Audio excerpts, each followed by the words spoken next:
우리에게 주신 하나님 말씀 역대상 2장의 말씀입니다.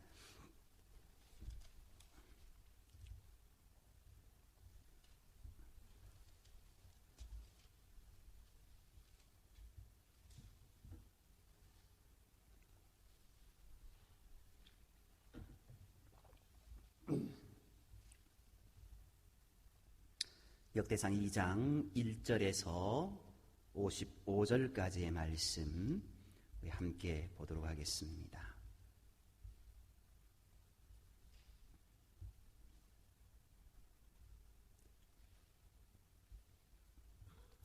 한 절씩 교도가도록 하겠습니다. 1절입니다.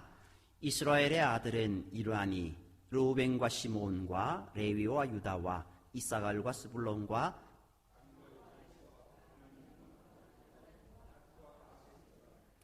유다의 아들은 에르와 오난과 셀라니 이 세 사람은 가나안 사람 스와의 딸이 유다에게 낳아준 자요 유다의 맏아들 에르는 여호와 보시기에 악하였으므로 여호와께서 죽이셨고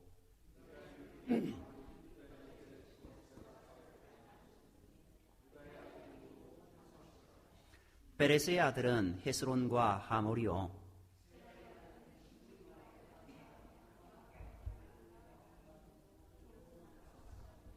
갈미의 아들은 아갈이니 그는 진멸시킬 물건을 범하여 이스라엘을 괴롭힌 자이며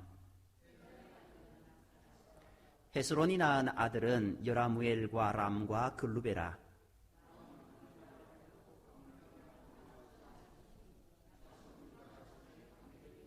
나손은 살마를 낳고 살마는 보아스를 낳고 이세는 맏아들 엘리압과 둘째 아비나답과 셋째 시므아와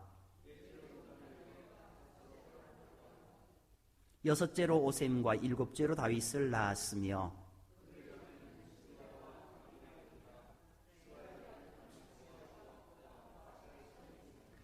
아비가일은 아마사를 낳았으니 아마사의 아버지는 이스마엘 사람 예델이었더라.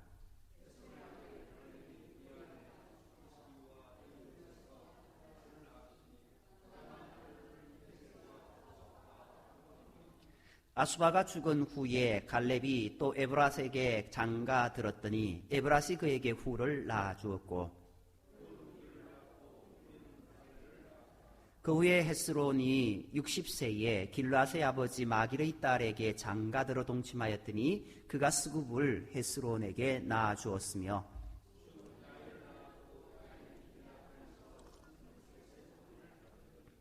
그술과 아람이 야일의 성읍들과 그낫과 그에 딸린 성읍들 모두 60을 그들에게서 빼앗았으며 이들은 다 길르앗의 아버지 마길의 자손이었더라.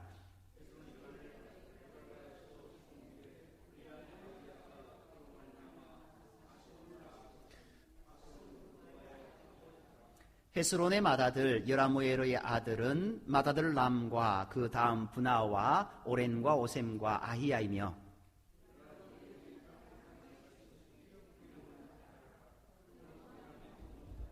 여라무엘의 맏아들 람의 아들은 마아스와 야민과 에겔이요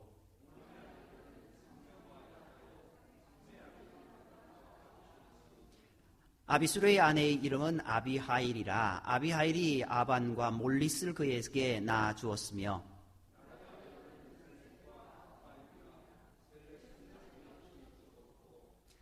아빠임의 아들은 이시요 이시의 아들은 세산이요 세산의 아들은 알레요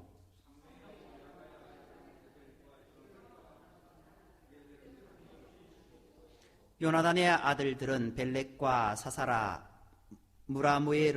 여라무엘의 자손은 이러하며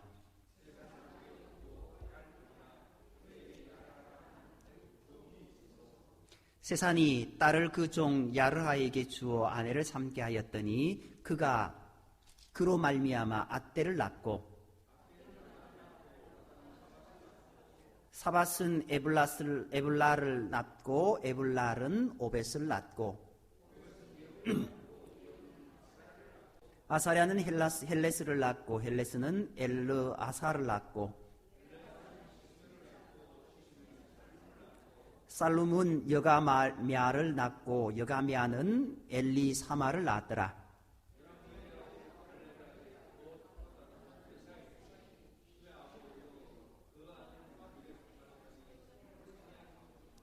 헤브론의 아들들은 고라와 답부아와 레겜과 세마라.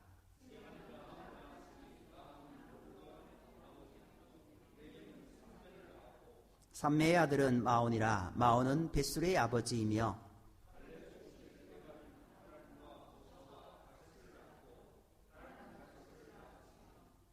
야데의 아들은 레겜과 요산과 게산과 벨렛과 에바와 사압이며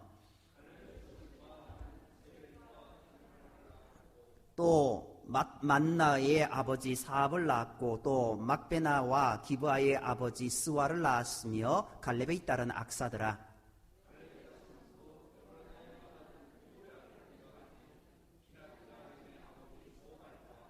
베들레헴의 아버지 살마와 백가델의 아버지 하렙이며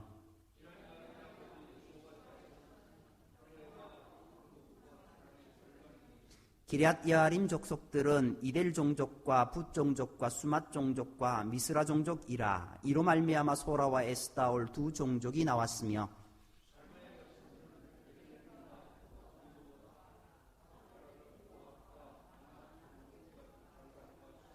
다같이요 야벳에 살던 서기관 종족 곧 디랏 종족과 시므앗 종족과 수갓 종족이니 이는 다 레갑 가문의 조상 함맛에게서 나온 겐 종족이더라. 아멘.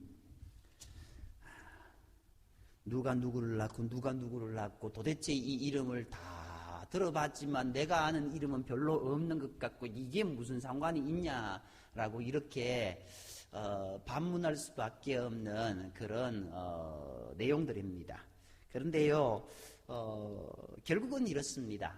이 이름들이 오늘 보면은요, 2장 중간 부분에 보면은 앞부분은 이스라엘의 아들들의 이름은 이러하다라고 하면서 12아들이 나옵니다. 그 다음에 12아들 중에 유다의 자손이 나오고 있습니다. 유다의 자손 그 이에 이제 다윗의 자손, 다윗의 가계에 대해서 쭉 나오고 있습니다. 그렇게 해서 이제 헤스론, 여라무엘 뭐 이렇게 쭉 나오는 갈렙까지 이어지는 것이 2장의 말씀인데요. 결국은 이스라엘의 아들들 중에 유다 그리고 다윗 연결되어지는 이 모든 이 가계의 이름들, 그 이름들 하나하나가 어떤 이름이냐? 이스라엘 자손들이었다라는 겁니다.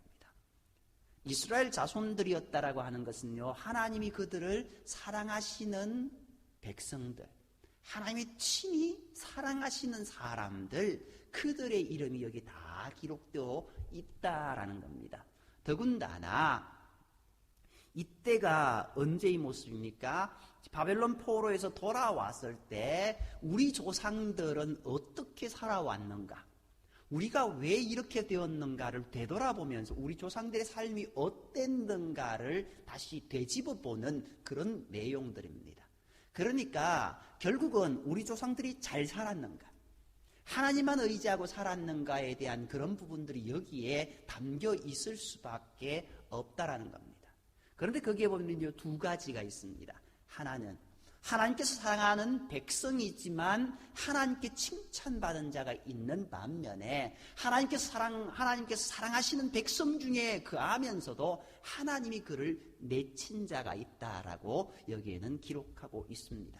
우리가 이 말씀들, 이름들 다 읽으면서 저 이름은 저때 들었던 거, 이 이름은 저때 저 사람인가? 라고 생각하는 이름들이 간간히 나올 때가 있습니다. 대부분은 잘 모르는 이름들입니다. 그런데 이제 쭉 읽어가다 보면은요, 이 사람이 여기 있네? 어찌 보면은요, 여기 보면은 갈렙도 나오잖아요. 솔로몬도 나옵니다. 뭐 이렇게 여러 이렇게 이름들이 나오는 거 보면은, 조금씩 그 이야기들이 생각날 때가 있습니다. 아무튼 이 족보를 통하여서 우리가 정말 믿음으로 살아가야 될 것인지 아닌지에 대한 것들을 우리가 다시 한번 생각해 보아야 됩니다. 이제 2장부터요. 어찌 보면 2장 3절부터다라고 이야기할 수 있을 것인데 2장부터 시작해서 4장까지의 이 말씀은요. 유다 자손의 족보가 계속 소개되고 있습니다. 유다 자손이다라고 하면은요. 이스라엘의 아들들의 이름은 이러하다라고 이야기하면서 아들들의 이름이 르우벤부터 시작됩니다. 장자 르우벤. 그런데 그 다음에 12아들이 나온 이후에 누가 나오느냐? 장자의 이름이 소개된 것이 아니라 어떻게 해요? 유다의 이름이 소개되고 있습니다. 장자 르우벤은 하나님 앞에 죄를 지음으로 장자의 그 명분이 파기된 자입니다. 영적 장자, 이스라엘의 영적 장자는 어찌 보면은 유다다라고 이야기하고 있습니다. 그리고 또 이것은 좀 다른 이유이지만 이스라엘의 육적 장자다라고 이야기하는 것은 누구에게 넘어가느냐? 르우벤에서 그 두 번째 아들에게 내려간 것도 아니고 세 번째 아들에게서 내려간 것도 아닙니다. 누구에게 내려갔는가? 요셉에게 내려갔습니다. 요셉에게 내려가서 왜 그렇게 되었냐면요. 이스라엘의 12지파가 있습니다. 육적 장자라는 겁니다. 12지파가 있는데 12지파 중에 레위지파는 하나님을 섬기는 지파로 12지파의 이름에서 살짝 다른 곳으로 옮겨진 상태입니다. 그런데 가만히 보면은요, 한 지파가 두 개의 지파로 나뉘어지는 지파가 있습니다. 두 몫을 차지하는 지파가 있습니다. 장자는요, 두 몫을 차지합니다. 많은 아들 중에 두 몫을 차지하는데 그 사람이 누군가? 바로 요셉이었다라는 겁니다. 요셉의 아들 에브라임과 므낫세. 에브라임 지파와 므낫세 지파로 이제 지파가 두 개로 갈라지는 출애굽해서 이스라엘로 가나안으로 들어가면서 두 개의 지파로 되는 모습들을 보게 됩니다. 그래서 육적 장자는 요셉으로 이렇게 넘어갔고 영적 장자는 유다로 넘어갔다라고 이야기합니다. 그래서 오늘 이 말씀 가운데요, 영적 장자로 이렇게 유다의 족보가 이렇게 비중 있게 나오고 있습니다. 2장부터 4장까지 나오는 이 이야기는요, 이 역대상하에 아주 중심적인 기록 목적이 있는 그것 이유 때문에 여기 기록되어 있습니다. 자기들이 어떤 존재들이었는가, 그리고 자기들의 믿음을, 자기들의 하나님을 향한 예배를 바로 세운 자가 누구였는가? 유다 족속이었다. 유다 족속 중에 누구였느냐? 다윗 왕이었고 솔로몬 왕이었다.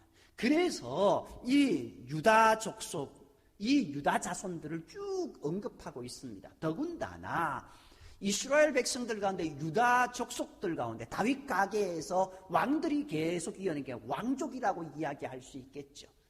바벨론을 포로로 잡혀갈 때 이 바벨론의 포로로 잡혀가는 그 모습들, 가장 대표적인 자가 누구냐? 왕족, 귀족, 그리고 명망 있는 자들, 뛰어난 자들을 다 붙잡아갔던 모습을 보게 됩니다.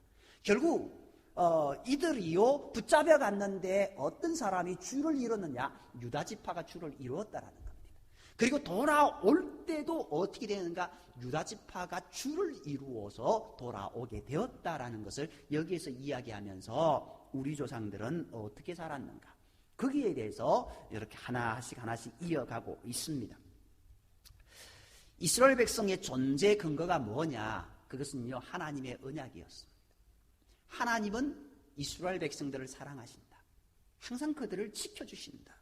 이 언약이 아브라함에서 야곱으로, 그리고 야곱에서 요셉을 통하여서 유다 족속으로, 이제 요셉을 통하여 야곱에서 유다 자손으로 그렇게 이어지는 것을 이 본문을 통해서 볼 수 있습니다. 그러면서 언약에 신실하신 하나님, 오늘 우리의 이스라엘 가운데 하나님께서 그 언약을 이루어 주셨고, 그 언약은 어디까지 이어지느냐? 우리를 구원하시기 위해서 다시 오시지 아니죠. 우리를 구원하기 위해서 오실 메시아로 이어지게 되었다. 그 메시아의 가계에 누가 있느냐? 다윗의 가계가 있고 그리고 그 가계를 쭉 이어서서 메시아가 오게 되었다라고 이야기하면서 그 메시아가 오시게 된 하나님의 언약의 메시아가 오실 족보, 그것을 유다 지파를 쭉 이어서 상세하게 기록하고 있는 겁니다. 역대상의 2장에서요 이스라엘 12지파에 대한 기록은 1절, 2절 두 줄 뿐입니다. 나머지는요 모두 유다 지파의 족보입니다. 야곱 이전에는요 불신앙의 격가지들이 매우 번성했습니다. 야곱 이전의 족보를 보면은요 이제 두발가인도 나오고 그리고 니므롯도 나오고 뭐 이런 어떤 이방 땅에 어찌 보면 다 이방 땅이지만요 하나님을 온전히 섬기지 않는 자들의 이름까지 다 나와 있습니다. 그들은요 매우 번성했지만 믿음의 자손이다 라고 할 수는 없었습니다. 그러나 야곱부터는 야곱의 12아들을 통하여서 민족의 그런 믿음의 자손들이 번성하기 시작했다라는 겁니다. 그것이 하나님의 축복이었고 하나님의 약속이었고 부흥의 역사였다라는 것을 이야기하고 있습니다. 장자가 아니면서도 하나님의 언약은 야곱의 4명의 아내에게서 12아들을 얻게 되고 그 12아들 가운데서 유다로 넘어가게 됩니다. 1절, 2절 말씀을 보면은요, 이스라엘의 아들들은 일하다 라고 이야기합니다. 여기에 보면은요, 이스라엘의 12아들의 순서대로 기록되어 있지 않습니다. 르우벤은 알겠죠. 그런데요, 요셉이 몇째 아들입니까? 요셉이? 여러 구절이네요. 11번째. 그 다음에 요셉의 아들 누구요? 요셉의 동생 누구요? 예? 베냐민. 베냐민이 그러면 몇째 아들요? 12번째 아들. 그것만 한번 찾아봅시다. 첫 번째 아들은 어떻게 돼 있어요? 르우벤. 잘 돼 있어요. 그런데 르우벤, 시몬, 레위, 유다, 이사갈, 스불론, 단, 요셉이 8번째 아들로 나와 있어요. 그러니까 이게 이스라엘의 아들들의 숫자하고는 다르다라는 거예요. 그러니까 여기는요 어떤 모습이 있냐면요, 첫째 레아의 아들 6명을 차례대로 이렇게 기록해 놨습니다. 그 다음에 누구의 아들요? 라헬의 아들 2명을 이렇게 쭉 이렇게 이어서 해놓습니다. 그 다음에 나오는 사람들은 두 여종의 아들을 4명을 출생 순서대로 이렇게 기록하고 있습니다. 결국 이것을 통해서요, 육적 장자의 명분이 왜 요셉으로 넘어갔는가, 이것을 이해할 수 있습니다. 육적 장자의 명분이 르우벤에게서 어디로 넘어갔느냐? 2번째 아내. 그러니까 이건 첩이 아니잖아요. 2번째 아내의 맏아들에게 넘어간 겁니다. 육적 장자의 명분이. 그리고 여기 보면은요, 어찌 보면은 우리로 옛날을 치면은 정실 부인, 그렇죠? 그리고 첩, 종, 이렇게 개념이 되는데, 여기 보면은 라헬과 레아는 우리로 치면은 정실 부인인 겁니다. 그 다음에 이제 빌라와 이런 두 여종들의 모습들은 또 다른 모습으로 이렇게 있어서, 그렇게 해서 이제 아들들의 이름이 이렇게 기록되어 있다라는 것, 그렇게 기록되어 있다라는 것, 굳이 이렇게까지 할 필요 있을까라고 하는데, 히브리인들은 이것을 굉장히 중요하게 여겼다라는 것들을 여기에서 이렇게 기록으로 남겨놓고 있습니다. 이제 야곱의 12아들 중에서 3절부터 유다의 자손들이 소개되고 있습니다. 요셉을 미디안 상인들에게 팔아버린 후에 유다는요, 아버지 야곱과 형제들을 떠나서 가나안으로 내려가 살았습니다. 아마 아버지에 대한 미안함이 있지 않았을까 생각됩니다만은요, 아무튼 그곳에서 그는 가나안의 여자 수아의 딸과 결혼하였고 모두 5명의 아들을 두었는데, 그 과정에 대해서는 창세기 38장에 상세히 소개하고 있습니다. 어찌 보면 창세기 37장, 8장 연결되어져 있는데요. 그런데 오늘 유다의 자손 이렇게 하면서 어떻게 해요? 에르, 오난, 셀라 세 사람이 나옵니다. 근데 제가 몇 명이라고 했지요? 유다의 자손 5명이라고 했습니다. 왜 5명입니까? 나중에 2사람을 놓잖아요. 누구요? 베레스와 세라를 낳게 됩니다. 다말을 통하여서. 그래서 이 유다의 아들을 5명이다 라고 이야기하는데, 아무튼 다윗 왕과 예수 그리스도의 조상이 되는 유다 계보를 소개하면서요, 이 책의 저자는요, 유다의 실수, 즉 며느리와의 부정한 관계를 통해 아들을 낳았다는 사실을 그대로 밝히고 있습니다. 왜 이것을 밝히고 있을까? 어찌 보면 감추어야 될, 좀 어찌 보면은 떳떳하지 못한 모습이었는데, 왜냐하면 이것은요, 유다 자손들이 그들 자신의 의로움이나 업적 때문에 약속을 잊게 된 것이 아니다라는 것을 보여주고 있습니다. 오늘 우리가요, 하나님 구원받은 백성이 된 이유가 무엇입니까? 내가 잘났어요, 내가 깨끗해서요, 내가 거룩했어요? 아니지 않습니까? 하나님이 우리를 사랑하셔서, 예수님이 우리를 사랑하셔서 거저 주시는 은혜로 우리가 믿음의 은혜로 구원받게 되었잖아요. 이 모습도 마찬가지입니다.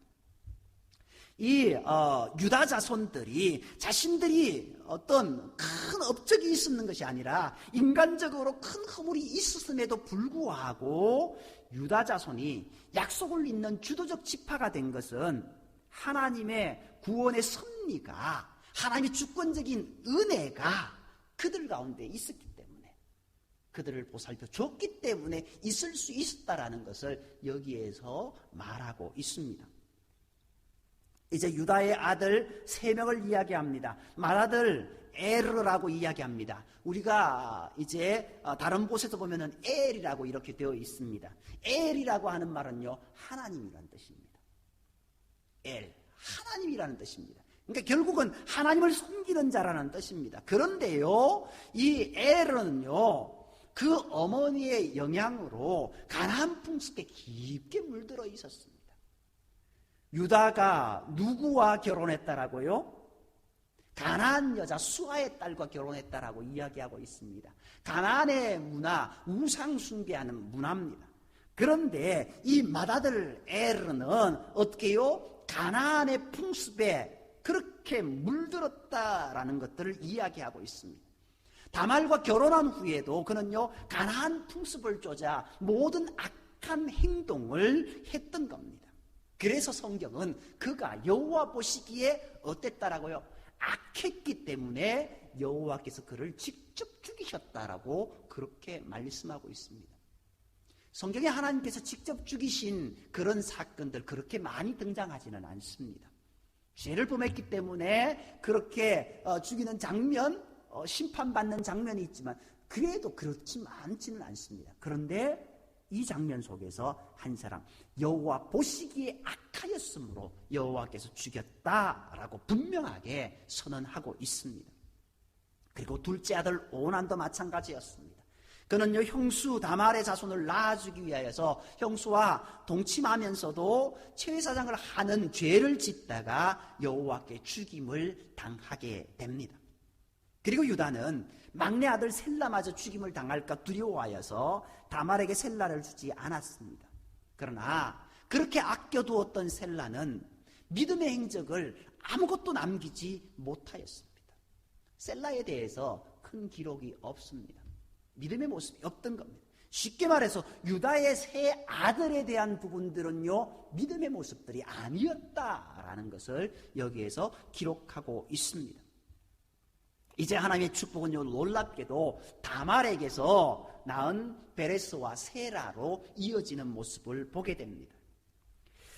유다가 가나안 사람 수아로부터 얻은 세 사람, 그러나 오늘 본문은요, 헤스론으로 이어지는 후손들을 다루기에 셀라의 후손이 아니라 유다의 며느리 다말로부터 얻은 아들인 베레스와 세라 자손들을 소개하고 있습니다. 이것이 믿음의 가게였다라고 이야기합니다. 이 베레스의 아들은요 2명인데 헤스론과 하몰입니다. 다윗의 직계조상이 되는 헤스론의 계보를 이제 쭉 이어가는 모습들, 그 부분들이 뒤에 나오고 있습니다. 유다를 다시 한번 생각해 봅시다. 유다는요 한때 믿음에서 떠나 있었습니다. 물론 유다가 어찌 보면은 요셉을 팔려고 할 때, 죽이려고 할 때 팔지 말자라고 했던 그런 모습들이 있습니다. 그렇지만 그가 큰 마음의 상처를 입고 아버지 곁을 떠나갔습니다. 떠나갔는데 그 떠나감이 어떤 모습이었냐? 하나님의 말씀 가운데 살아가지 못하는 모습이었습니다. 어찌 보면 그 떠나감이 믿음에 떠나간 모습이었다라고 이야기할 수 있었습니다.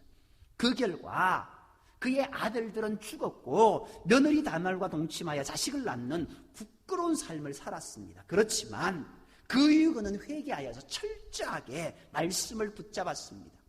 아마도 며느리와의 관계에서 사생활을 한 것이 큰 충격이 되었을 것입니다. 네가 나보다 의롭다라고 이 다말에게 그렇게 이야기했지 않습니까? 아무튼요 회개하고 모든 일에 솔선수범하는 유다의 모습은 창세기 43장 44장에 상세히 기록되어 있습니다. 이후 유다의 자손은 대대로 하나님 말씀을 굳게 붙들어서 유다 지파는 이스라엘의 뿌리가 되었습니다.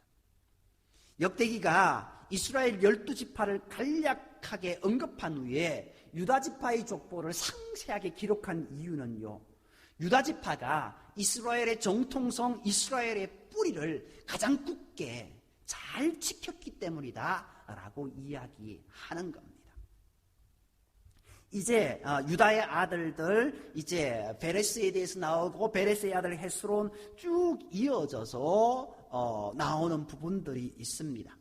아무튼 야곱의 12아들 중에 유다의 자손, 유다의 손자 헤스론의 자손들로 이어지는 족보는요, 바벨론 포로지에서 귀환한 유다 백성들에게 하나님의 약속에 대한 소망을 일깨우는 역할을 했다는 겁니다. 바벨론에서 귀환한 사람들은 주로 유다 족속이었습니다.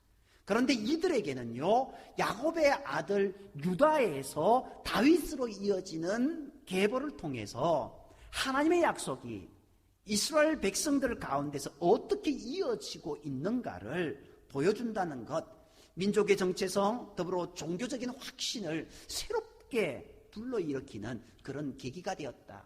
하나님의 약속이 우리를 통해서 이루어졌다. 오늘 우리를 하나님은 여전히 사랑하고 계신다라는 것, 이 유다 지파를 통해서 이루어지고 있다라는 것을 볼 수 있습니다.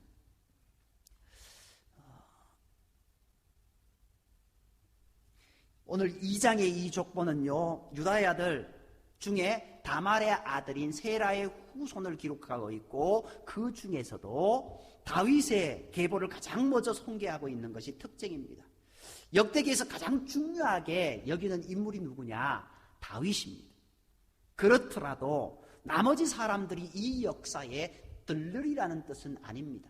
여기 보면은요, 다윗을 하고 유다를 했지만 여러 사람, 중간중간 많은 사람들이 들어 있습니다. 그리고 이 족보는요, 하나님의 약속, 즉 언약이 어떻게 신실하게 지켜졌는지를 이 다윗의 족보를 보면서 이제 그것들을 바라보게 됩니다. 한 사람의 믿음 때문에 이제 에르가 죽고 이제 누굽니까? 엘이 죽고 오난이 죽고 그 다음에 이어져야 될 그런 어떤 약속에 대한 그 모든 것들이 아버지로부터 이제 유다로부터 이제 약속이 깨어져 버렸습니다. 그렇지만 한 사람은 그 약속을 바라보면서 믿음으로 나아갔는데 그것이 누구였느냐? 다말이었지 않습니까? 다말이 이제 어찌 보면은 우리의 인간적인 모습으로 보면은 좀 잘못했다라고 이야기할 수도 있는 모습이었지만 이것은요, 세상적인 통념과는 다르다라는 것을 이야기합니다. 믿음의 계보를 이어가는 것, 믿음을 따른 이제 결과였다라는 것들을 여기에서 이야기하고 있고, 그 다음에 그 뒤에 이어지는 언약의 계보를 이어가야 할 책임이 유다에게 있었는데, 이 유다의 아들들 유다는요 그 책임을 다하지 못했다라는 겁니다. 또 여기에 보면은요, 여기에 중간에 보면은 아갈이라는 사람이 나옵니다. 삽디의 아들인가요? 이제 삽디의 아들인가 삼미의 아들인가? 아갈이라는 사람이 나오는데요, 이 사람이 누구냐면은요, 우리가 잘 알고 있는 아간입니다. 결국 이제 이스라엘 백성들이 여호수아를 통하여서 여리고로 들어가서 그 여리고성을 점령합니다. 거기에서 어떻게 합니까? 이제 그 점령했지만 거기에서 욕심을 부림으로 인해서 그들이 나중에 이제 전쟁에서 퇴폐하는 모습을 보게 됩니다. 결국 탐욕이 그 사람을 멸망당하게 하는 모습이 되었다라는 것을 이야기하면서 오늘 이 모습은요, 유다의 후손들 중일지라도 아무리 하나님께서 사랑하는 자라고 할지라도 하나님 말씀 가운데 온전히 걸어가지 못하면은 그는 끊기거나 기억을 잃어버리게 된다라는 것들입니다. 결국 순종 없이 하나님의 나라의 백성이 될 수 없다라는 것. 다말을 통해서도 그것을 보여주고 있고, 그리고 유다를 통해서도 그것을 보여주고 있습니다. 그리고 여기 보면은요, 뒷부분에 나오는 모습이지만 요압은요 다윗의 군대 장관이었습니다. 그런데 왕국 초기에 이 요압은요 아주 위세를 떨치는 사람이었지만 초기에는 아브넬을 죽입니다. 나중에는요 아마사를 살해합니다. 결국 이 요압은요 나중에 말년에 아도니아 편에서 솔로몬의 왕위 계성을 막으려고 합니다. 결국 이 요압은요 하나님의 나라를 위해서 충성한 것이 아니라 자기 야망에 충성한 사람이었다라는 것을 여기에서 이야기하면서 정말 하나님 앞에 바로 살아라 라는 것들을 이야기합니다. 이에 반해서 오늘 본문에 한 사람이 등장합니다. 갈렙의 이제 아들들에서 나오는 부분은요 부살렐이 나옵니다. 부살렐은요 출애굽 당시에 성막 기구를 만든 사람이었습니다. 그는 하나님의 영에 충만하여서 지혜와 총명함으로 성막 기구를 만든 자입니다. 우직하게 맡은 일에 충성을 다하는 자였습니다. 그는 하나님께 칭찬받은 자였습니다. 정말 하나님 앞에 충성을 다하는 자, 내 욕심을 부리지 않는 자, 그 자가 하나님이 칭찬하시는 자고 영원히 붙잡아 주시는 자다라는 것들을 여기에서 이야기할 수 있습니다. 물론 이 다른 이야기들 속에서 많은 이야기를 끄집어낼 수 있습니다. 근데 결국은 이 유다의 자손, 다윗의 가계, 그리고 갈렙 이어지는 이 많은 이름들, 이 이름들이 정말 복받은 이름이 있는가 반면에 하나님의 저주를 받은 이름이 있다는 것 우리가 기억하면서 내 이름이 어디에 기록되는가, 그것이 정말 중요하다는 겁니다. 하나님 나라의 생명책에 기록되어 있는가, 아니면 죄의 책에 기록되어 있는가. 물론 죄의 책이라고 할 수는 없습니다만은요, 행위의 책입니다. 행위의 책 가운데 우리가 얼마나 하나님 앞에 신실하게 행동했는가, 그쪽으로 쓰여 있는가, 아니면은 하나님 앞에 불순종하며 불성실하게 서 있는가, 그것이 우리의 삶을 좌우하고 그리고 우리의 영원한 생명을 좌우한다라는 것을 우리가 기억해야 됩니다. 오늘 이 이름들을 바라보면서요, 내 이름도 하나님의 생명책에, 내 이름도 하나님이 기뻐하시는 그 일에 쓰임받고 쓰여지기를 소망하고, 그리고 하나님의 약속은 믿음으로 순종하며 하나님을 의지하는 자들, 그들에게 신실하게 이루어진다라는 것, 그것을 믿음으로 고백하며 나아가는 저와 여러분이 되기를 소망합니다. 기도드리겠습니다.